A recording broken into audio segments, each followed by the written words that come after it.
Here's the 392 Hemi from Mopar Performance, 6.4 liter, 485 horsepower.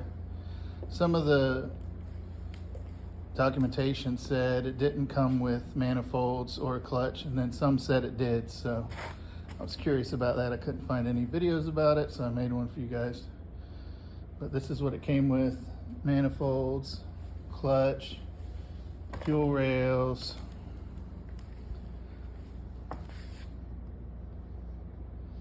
there's the front of it,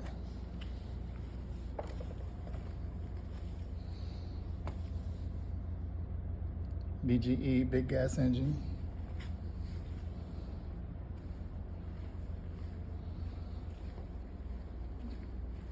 so that's what the 392 Hemi looks like when you open the crate. I just opened it.